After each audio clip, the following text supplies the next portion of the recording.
الحمد لله رب العالمين. الحمد لله حمدا كثيرا طيبا مباركا فيه. الحمد لله على نعمة الإسلام وكفى بها من نعمة، ثم الصلاة والسلام على المبعوث رحمة للعالمين محمد بن عبد الله وعلى آله وأصحابه ومن تبعهم بإحسان إلى يوم الدين. الحمد لله القائل في محكم التنزيل: وما جعلنا لبشر من قبلك الخلد أفإن مت فهم الخالدون كل نفس ذائقة الموت وإنما توفون أجوركم يوم القيامة فمن زهزها عن النار وأدخل الجنة فقد فاز وما الحياة الدنيا إلا متاع الغرور. وقال سبحانه: كل نفس ذائقة الموت ونبلوكم بالشر والخير فتنة وإلينا ترجعون. وقال النبي صلى الله عليه وسلم في الحديث الذي يرويه لنا الشيخين إمام البخاري وإمام مسلم: ما دامت الدنيا لا بد من دخول القبر، أو كما قال عليه السلام. haray musidɓe julɓe tedduɓe ɓaawo en yettude o Allah waɗɗo ko haana yettirede, tawata ko yettuɗen mo wo haray en fanɗin, ko yettuɗen mo wo ko ɗum ɗon kadi woni ko o yawani en. O inni: gali wa galilun min ibadiya shakur. himo waɗi non nemaji mo nemini en ko jara yettirede. yo Allah waɗu en yettoɓe subhanahu wa ta'ala e dow nemaji ko nemini en. ɓaawo ɗum ɗon juulen e muhammadu sallallahu alayhi wa sallam, oɗo mo tagiri mo neliri sabu yurmede wonande tagefo ngo. o inni: wa ma arsalnaka illa rahmatan lil alamin. ko wonande tagefo ngon fuu julɗo e kefeero. ɓaawo ɗum ɗon du'ano sahabaɓe makko, wuridunoɓe e makko, ƴetti ko mari fuu,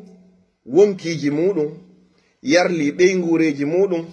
ƴetti jawle muɗum fof dari daɗiti fiino ka diina ka wawata tabitirde, no ka wawata sakitorde ha ka hewta en ɗo hande ka hewti en. hiɗen du'ano ɓeeɗo toro Allah subhanahu wa ta'ala yo Allah ɓeydanɓe jam e kisiye. ɓaawo ɗum ɗon du'ano kadi mawɓe meɗen, jibinɓe en e nder laawol l'islam, janni en l'islam, ne'iri en l'islam. hiɗen toranoɓe Allah kamɓe fatiɓe yo Allah yaafoɓe, luttuɓe yo Allah ɓoynudu en e maɓɓe. enen kadi na hefere ɓe woni ko jibini en, yo Allah dandu o yaltindi e keeci meɗen yeddayɓe subhanahu wa ta'ala. ɓaawo ɗum ɗo musidɓe julɓe tedduɓe, hutuba on o juutata bi isnillah, ko tazkira, ko annintingol. Allah daali: wa ma ja'alna li basharin min qablika al-khuld. ko ayyo muhammad, andude men waɗanari ɓandinke wo ko ɓandinkejo adiɓe ma tagede luttal e hoore o aduna. hay goto ala luttowo. wa ma ja'alna li basharin min qablika al-khuld. adiɓe ma fop si ɓe moƴƴuno ɓe yehino, si ɓe moƴƴano kadi pellete ɓe yehino. awa an kadi muhammad, an kadi innaka mayyitun wa innahum mayyitun.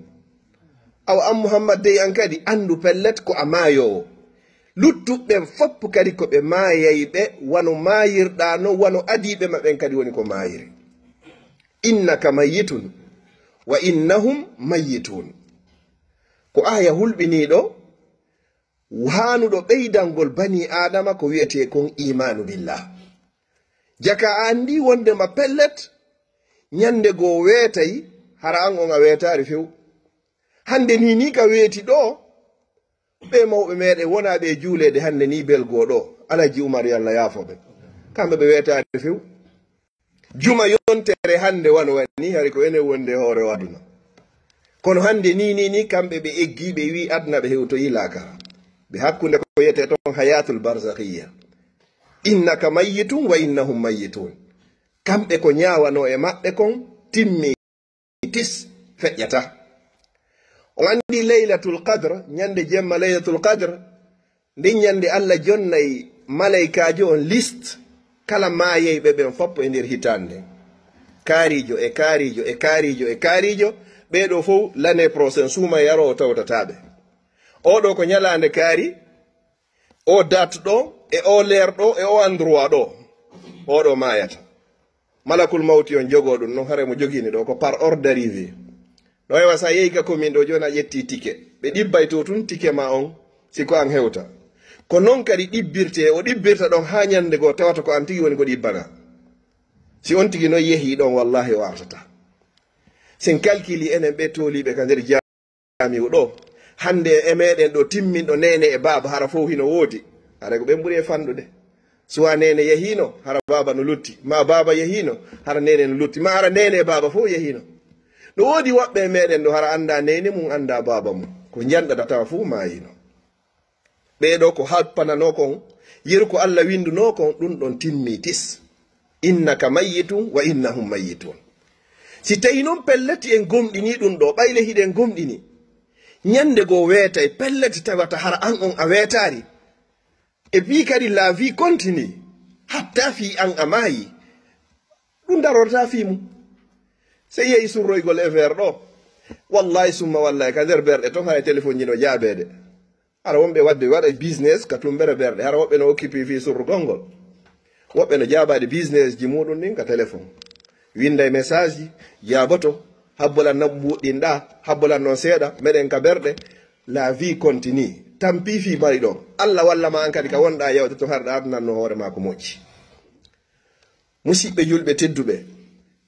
wata hay e hunde sakkoma e diina Allah kan.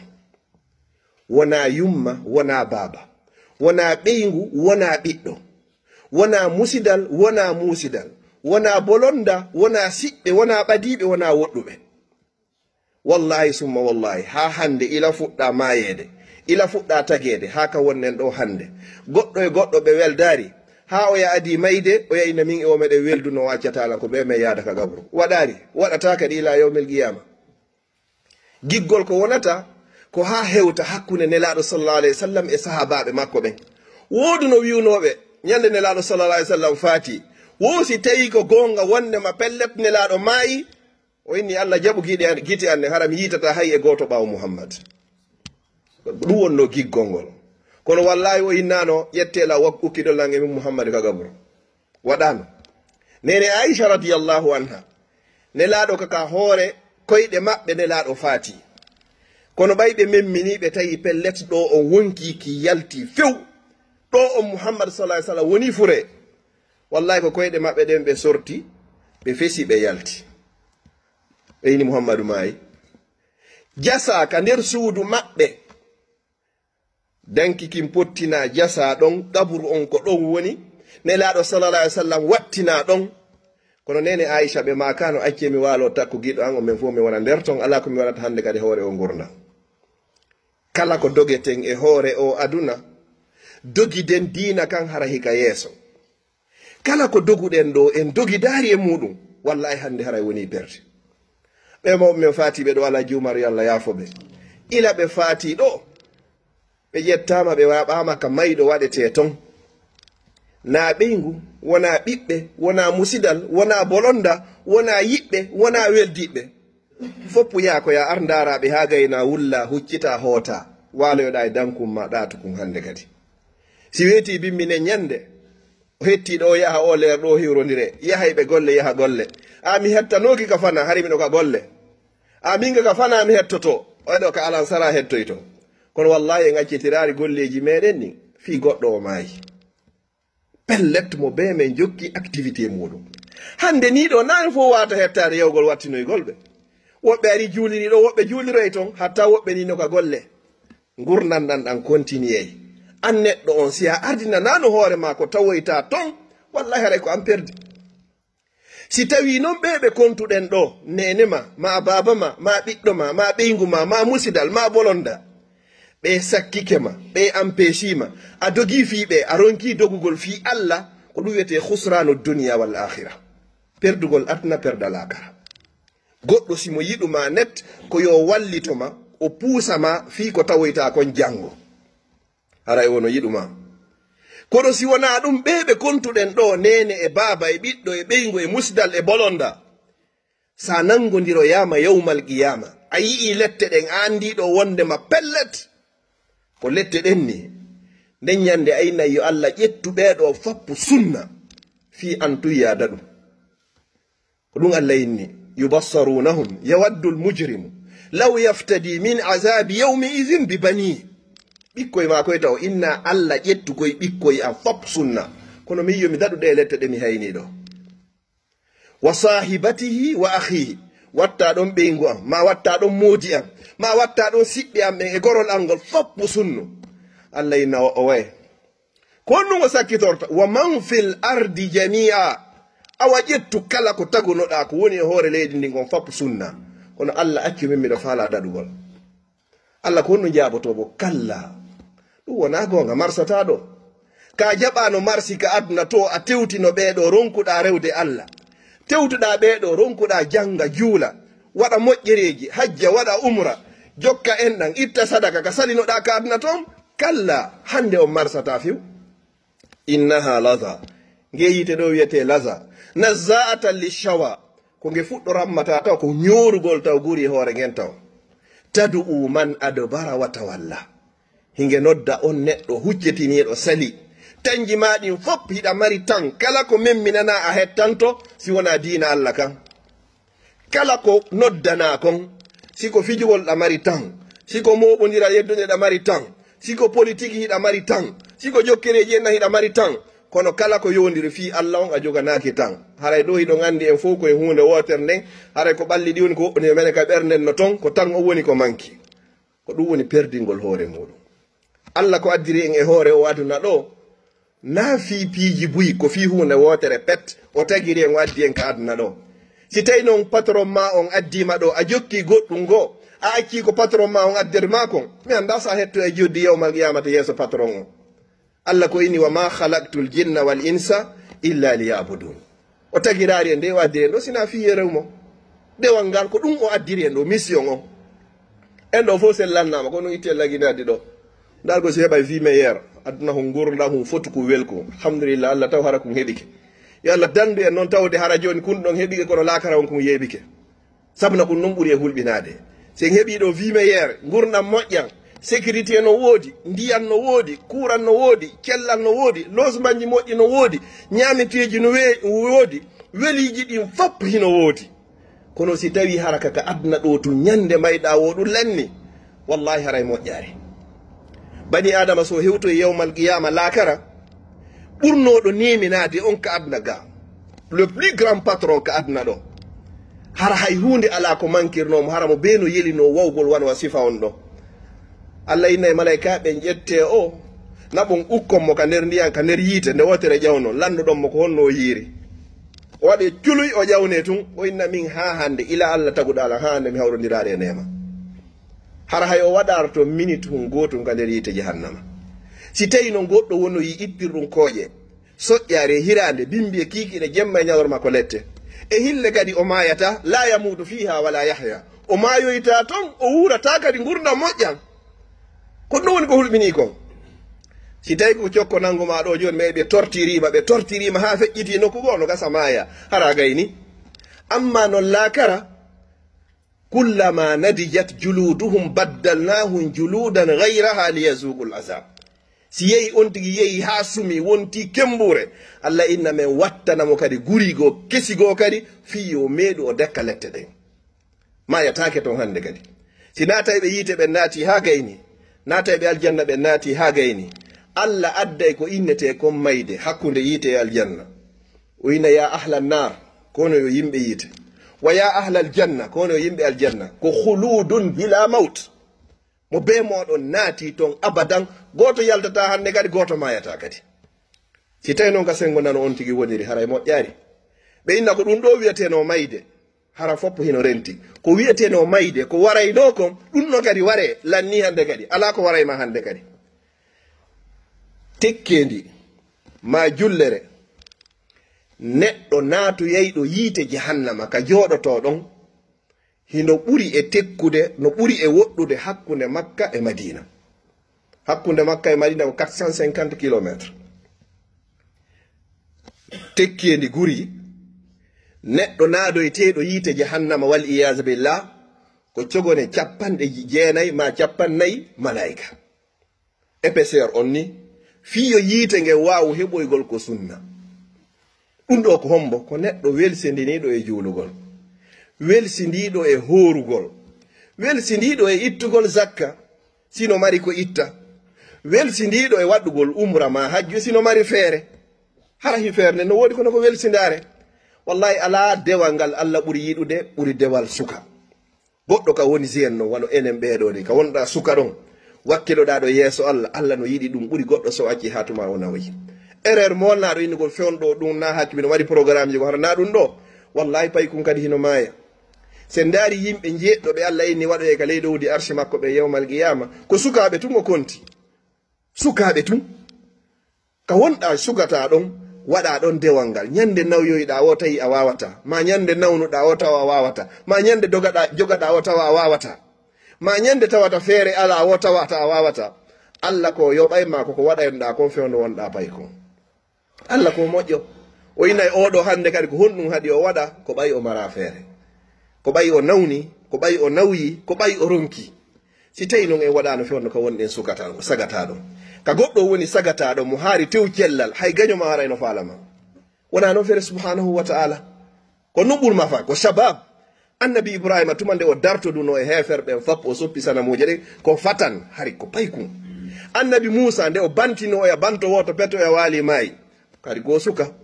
nelaɗo sallallahu alayhi wa sallam fewndo ɓe dogi iwgol makka seppa ha madina kadi ko 40 ans ɓe jogi ko suka ko radiol kamɓe aboubacre ni siddiq hari ɓe nawoyaari ko ɗum andu kaka suka wonɗa sagata ɗo. annabi isa nde Allah subhanahu wa ta'ala sofunomo dannimo ari ko pay ko moyen ko 30 ans ma ɗum 35 ans ka wanɗa sagata ɗon ko ɗon wawata rewgol Allah. hullu Allah ko fewndo ɗo tigi tigi on hatto jinɗa ƴetta hoore ma jonna Allah. si tawi kaka janngugol, si tawi kaka tinnagol, si tawi kaka juulugol, ka hoorugol, ka zakkugol. en toro Allah subhanahu wa ta'ala yo Allah on tabintin en anditen ɗo goto e meɗen luttata e hoore ndi leydi. si tawi ko sabu bandiyagal wongol yimɓe bomɓe luttinayno e hoore o aduna wallahi firawna en yahatano, numuruzu en mayatano, abou jahali en mayatano. ko bandiji yewtaɗi fi mum ka qur'ana ila yawmel qiyama. kono ɓayde mayde nden arno hande kadi pellete ɓe yahuno. firawna nde o nangodirano net plus de 400 ans ko ɗum woni 4 siècle himo laami. kono ɓay mayde nden arimo nette o daari o tawi ɗum ɗo tigi tigi on no feƴƴiti laamu makko ngon. ko on o wino amantu billazi amanat bihi banu Israil. min kadi mi gomɗini joni mi woni julɗo. yande ko bimana o joni mi jaɓi mi gomɗini ya feelan joni accarelam mi fillota ko boneji komi wonno wadde kon fo. Allah kono wino Allah na ko joni noon duuɓi temeɗɗe nayyi 400 ans a jaɓaɗo ɗon ko joni on marsata. kala bakkatu mo goɗɗo waɗi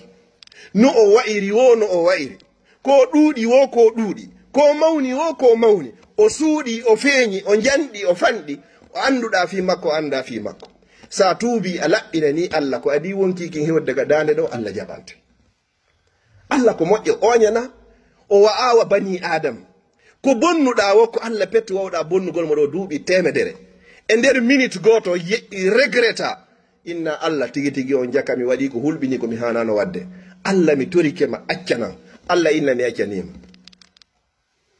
mi accanima. o ƴetta kadi boneji ko wannoɗa ko fappo wattanama kadi ko moƴƴi kadi. ko ɗo wiyete Allah qul ya ibadiya allazina asrafu. kono yo jiyaɓe am fantimɓe waɗi ha hande kadi hara si goɗɗo yima o falaka hay ɓaɗoɗamo hakke ko waɗɗa bakkatuji. Allah ko kanko ɓen o noddi o ɓanni e makko. ibadi jiyaɓe en asrafu fantimɓe yehi ha feƴƴiti limite on few. o andi si tawi mayɗo joni hara ko 50 dogete 50 kilométre à l'heure dogete a waɗi 55 ma 51 ko gokkuma. si tawi noon ka waɗa 50 an a waɗi 200 ko ɗum woni asrafu. andi ɗon feƴƴiti ande ka ɗon na amande ɓe warnama ko retrait de permis directement. Allah noon kanko ko ɓen o ɓuuri o ha toon jinde ɓeyna tum vraiment mi bonni. Allah mi torike ma accana wulla yeeso makko hollamo ere ko waɗɗa ko. Allah ina mi accanima nayi wata wattu. ko ɗo wiyete Allah koyni gono yo jiyaɓe an son ardiki anga e bakkatu no heewi kammul ɗin jeɗɗi e leyɗele en jeɗɗi kono hara shirku ala ton on inni yo mi accango mi accanayi on nokku o wowle hadis har tawada bani adama waɗɗo bakkatu hino wallintinamo ɓernde o ini honno law lam tusnibu la zahaba allahu bikum wala jaa bi qawmin yusnibuna fa yastaghfiruna allah fa yughfaru lahum onon ɗo so woni hara o wattano bakkatu hay e hunde allah dégage non fep o itta on ɗo fop o adda woɓɓe waɗa ɓe bakkatu haɓe gay ɓe torola yomi yaafoɓe mi hilto kadi mi yaafoɓe toriki allah subahana taala yo allah o yaafo en ɓawo ɗum ɗo wa nablukum bicharri wal hayri fitna women jarriboray on kadi goɗɗum bone goɗɗum men jarriboray on kadi moƴƴere o sakkito woni wa ilayna turja'un kono noon foti ka jarrabuyen ka moƴƴo foti ka bono ande on fof ka amen ga woni ko artoto o bandirawo meɗen mo allah jarribori ko bandirawo meɗen hay si tawi fen ɗo nayi dina wota wonɗen kono iwtata bani adama e bani adama ko bani adama ɗen toronomo allah yo allah artirmo ka dina mo be yo waɗu duɓa spécial waɗanamo har ko hassa yo allah artirmo hino yurmi hino sunini no barmina sa ƴetti on hande joni a waɗi place hoore ma mawɓe on ɓen yumma on ma ɓen on ma koto on ma miñiraɓe on a tawi hande ɓen hiɓe ñamude kono ɓe ala ɗanade no satti sa yanguɗi e goɗɗo yeehi ha kaw gayni haaju ɗon hande a heeɓi espoir ɓiɗɗo an on o janɗimi dogidi e makko ha hewti ɗo mi andi hande kadi o fowti naylan simi nawni oɗo ɗaɓɓanaylan lekki simi welama oɗo ñamminaylan simi ñawi o ñawdaylan o waɗa naylan kam mi hoɗa si yeehi ha tawi ko ɗum ɗo wonta récompense on wallahi haray ɗum ɗo hino muusina ɓernde kono allah wala yafalu ljalilu illa ljamil o wiyeteɗo allah o waɗata hay e hunde sina ko moƴƴi kala ko allah waɗi haray ko ɗum hana waɗede en tori allah yo allah luntinanɓe hara ɗum ɗo gosuno ɗo wontanayɓe hande kadi welo welo ya rabbal alamin mo be ko yo waɗu du'a toro allah kene e gundo jemma e ñadoroma yo allah artirmo ko hoore dina ko jarrabu yeni goto e meɗen kadi ala feƴƴuɗo kadi jarribede kadi fodde ama yaari wata taƴo piiji ɗin fuu sa yi goɗɗo no waɗa ko boni himo fiima himo yara beere mo waɗa jeeno ta taƴanomo moƴƴerne anda ko honno lannirta sa yi goɗɗo himo juula himo janga himo hoora himo hajja mo waɗa umra piiji moƴƴinin fof wata o fellitu dey par ce que wonkiki yaltari tan fodde wonkiki yaltari e ɓandu bani adama wata o fellitu hay e hunde ko tuma nde ki yalti o ñande inna kaarijo o timmi ndaare noon koye hoore honɗum woni ko o timmi en ndaaraɓe balon ɗe balɗe ɗo joni Manchester City ɗo e Real kaɓe juuno ɗon yehi ha luttimin tahoy seeɗani hi tum ko ɗon mbiyo gotum porgiti ɗon natiroyɗa gokku natiroye to fop hande kadi change landatake ko hombo dominno ko landete ko hombo gañi bani adama ko landatake o juulayno o himo hoorayno ole wakkilike ɗum ɗo darni juulirdaje waɗi lekkolji na ɗum non dey ko ñande wonki ki yalti koye hoore honno woni ko ki yalti wata en taƴano bandirawo on toranoɗen mo allah no wawno wonde hara ko antigi ma bandirawo ma yayirawo ma neñirawo ma hara ko ɓiɗɗo ma reedu woni hande kadi o bandirawo wiyeteɗo ummu hawa ba yo allah artirmo ya rabbal alamin si ɗum ɗon feƴƴi musidɓe julɓe tedduɓe an wonɗo e ko moƴƴi kon fewdo ɗo wata taƴano wonɓe ɓen ko boni wonɓe ɓen kadi ka boni yoɓe toro allah subahana taala yo allah on artirɓe aqulu qawli haza wa astahfirullah li wa lakum fastaghfiru innahu huwal ghafurur rahim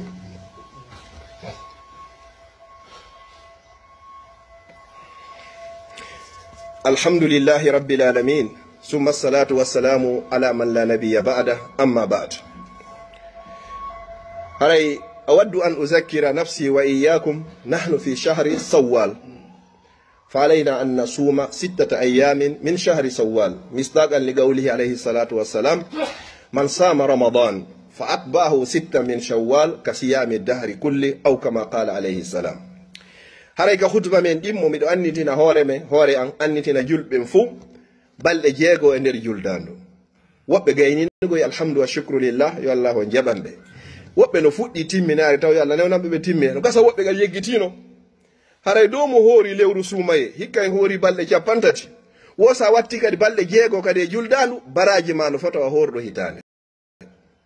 jon noon ko balɗe 50 ɗon son jaarima ta balɗe jeego ta ronkuɗen na obligatoire ɓe sa fuɗɗike kadi ɓe continue ko ya heɓu balɗe jeego e nder juldandu no ɗe heɓori o siko hoora hande acce janngo si tawi ko yontere ɓe ko balɗe ɗiɗi heɓu tum balɗe jeego e nder juldandu ñallal be ñallal ngal horuɗa Allah yoɓete wasa hori balɗe sappo joni noon sen ƴetti balɗe capantati suumayeɗen ñallal be en yoɓama sappo 10 fois 30 on ko hawrata ko 300 jours nder hitande enen julɓe ɓen ko balɗe temettati e capanɗe jeego woodi hara la lotiri 60 jours nelaɗo sa sallam maki ya ɓeydu balɗe jeego e nder juldan ɗo heɓa on 60 jours ɗon hara wa heeɓi baraji wa horɗo hitande ko ɗum ɓe waɗani jeego ɓe waɗari joyi ɓe waɗari jeeɗɗi ko fi timmingol enen julɓe ɓen en mara lewru marndu capantati e goo si tawi ka bange français ko 365 jours yahoyta par ce que no woodi lebbi jogiiɗi toon hara ko 31 jours en noon ko soit 29 ma ɗum 30 ko ɗum hawroyta 360 wakkiloɗen hooren ɗeɗo si ɗum noon feƴƴi hiɗa wawi hawtindirde anniyeji ɗin kadi masalan janngo ko 13 juldandu 13 juldandu ko ɗe wiyete ayyamul bid 13 14 15 kala lewru lebbi meɗen ni balɗe tati horata heɓa baraji wa horɗo lewru timmudu ñallal be o yoɓama sappo ñallal be o yoɓama sappo ñallal be o yoɓama sappo joni noon si tawi hara ko wono a lowɗo sifa menen hiɗa luttiriɗi a horari e jeego juldandu janngo ko 13 fiɓa anniye on miɗo horude jeego juldanduje ɗen go'o miɗo hororde ɗon kadi 13 lewru ndun ayyamul bidje ɗe woni ɗiɗi a heɓi ɗon baraji ñallal gotal double si yeeyi o ha hewto e ñalande tenen ɓay ko tenen arowo ɗo wonata 15 juldandu nden ñande tati a hoori jeego on a hoori 15 on ñalaɗe daneje ɗen a hoori kadi tenen on Allah dublanama baraji ɗin ɗum ɗo ko so tawi hara joni ko lowɓe e horgol ngol gerdatani amma woɓɓe gon toon ɓe ƴetta jeego feere ɓe ƴetta tenen alkamisa feere ɓe ƴetta 15 kadi feere haray no sella ka anniyeji ɗin hawtidire ɗon karamo koɓen ko honto ɓe yeddodiri yehi pecce ɗiɗi ma pecce tati est ce que hino sella sonnajo ma nawnunoɗo ma wonɗo e seteyagal ñawliɗo suumaye kawo fiɓata anniye himo yoɓude suumaye on o fiɓa ɗon kadi anniye himo yoɓude jeego juldanduje ɗen ko ɗo woni lurral ngal hakkude karmakoɓe no woodi woɓɓe sellimɓe wondema hino sella fi anniye on wona anniye gooto sunna on hino wawi natude e ley farilla ɓeɗo ɓe ƴetti ɗo ɓeeɗa ɓeyni sellata few ɓay hino sella ka yoɓita ko ñawɗa ko e nder hitande few haray koya horu ɗum ɗa feere hora ɗum ɗa feere ɓeeɗa ɓeyni koya yoɓitu taw hande kadi ko ñawliɗa kon ha gasa si yoɓa noon jeegoje ɗen ɓeeɗa ɓeyni ɓay jeegoje ɗen ko feƴƴay ɗe yoɓitu jeegoje ɗen ko luttuɗa ko yoɓitira seeɗa seeɗa ɗo e oya suuma e arde almuhimmu ko fotta e muɗum kon hara ko ngallurral ɗo won ɗo koya eto tun hara her mankinari jeegoje ɗen e nder juldanu etoɗa kadi ko ñawlɗa ko kadi yoɓita kadi aɗo oya suumaye kadi arde inchallah mi toriki Allah subhanahu wa taala ko hoora ko yo Allah on jaɓanen toriki Allah subhanahu wa taala gaynuɓe jeegojo ɓe yo Allah taw hara o jaɓaniɓe wonɓe muɗum ɓe ga yo Allah newnanɓe ɓe timmina ɓe fuɗɗaki ɓe yo Allah newnanɓe ɗo ɓe timmina ɓe fuɗɗora ha ɓe timminoya ɓe mawɓe meɗen fatiɓe ɗo alaji Oumar toriki Allah subhanahu wa taala yo Allah o yaafoɓe wonduɓe dendagal mawɓe men fati ɓen enen kadi ko ñaawa e maɓɓe yaawineɓe nde ñaaɓe e men taw hara ko en yaafaɓe mi toriki Allah subhanahu wa taala no moɓorɗen ɗo woni marɓe andeji yo Allah ittanɓe andeji marɓe nawnaji mi toriki Allah yo Allah on sellimɓe fatoraɓe yo Allah on yurminɓe yo Allah okko en timmode moƴƴere yo Allah dandu en ala e wawata e joguede mo ɓe ko huuli mooli kon ka ɓerde mum ko Allah wawi dandude yo Allah on dandumo jogiiɓe jamɓe ɓuttuji yo Allah on duuminanɓe jogiiɓe ande e sohlaji yo Allah on ittanɓe leydi meɗen laginen yo Allah ɓeydi moƴƴinande yo Allah okkore lamɓe fewɓe nunɗuɓe huloɓe Allah yo Allah waɗu en enen kay laamateri fewni nunɗudi hulori Allah yo Allah okkore en gandal e faame miijo moƴƴo yo Allah wurno en haka gurna moƴƴani en yo Allah ƴettite ñande tawata ko laakara woni ko moƴƴani en yo Allah dandu en shirkal ngol Allah hara hiɗen andi yo Allah dandu en shirkal ngol mo kadi hara en anda yo Allah waɗu golleji men ni fof hara ko saabi Allah mi toriki Allah subhanahu wa ta'ala o yo Allah okke en jannatul firdausil ala allahumma la tufarrig hadha al jam illa bi dhanbin maghfur wa sa'yin mashkur wa amali mutaqabbal mabrur allahumma ij'al jam'ana hadha jam'an marhuma wa tafarruqana min ba'di tafarruqan ma'suma allahumma la taj'al fina wala ma'na ولا من بين شقيا ولا مطرودا ولا محروما برحمتك يا ارحم الراحمين وصلى الله على نبينا محمد وعلى اله وصحبه وسلم تسليما كثيرا واقم الصلاه.